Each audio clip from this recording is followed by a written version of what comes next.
à vous amis super indep, bienvenue dans notre vidéo. Cette semaine on va regarder si on peut récupérer la TVA sur les transports.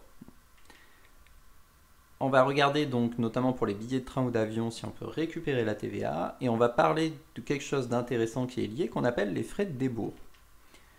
Est-ce qu'on peut récupérer la TVA sur les frais de transport? La réponse est non, point. Que ce soit les billets de train, d'avion, les taxis, les VTC, les transports en commun, vous ne pouvez pas récupérer la TVA. Par contre, vous pouvez la récupérer sur les parkings et sur les péages.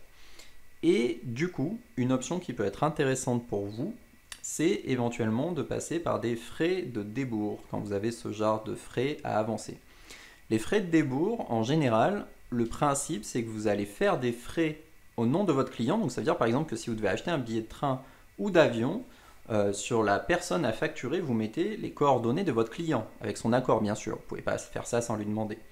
Mais s'il est d'accord, du coup, les factures, par exemple si vous avez besoin d'un logement, si vous avez besoin d'un taxi, si vous avez besoin d'un train, d'un avion, vous allez mettre dans personne à facturer, donc les coordonnées de votre client, même si c'est vous qui avancez les frais. Et du coup, vous, ensuite, vous émettez une facture de débours pour votre client, qui va du coup être une facture qui ne va pas rentrer dans votre chiffre d'affaires. C'est pour ça que c'est très intéressant à faire quand on est auto-entrepreneur, puisque du coup ça évite de devoir rentrer ce montant de frais dans notre chiffre d'affaires.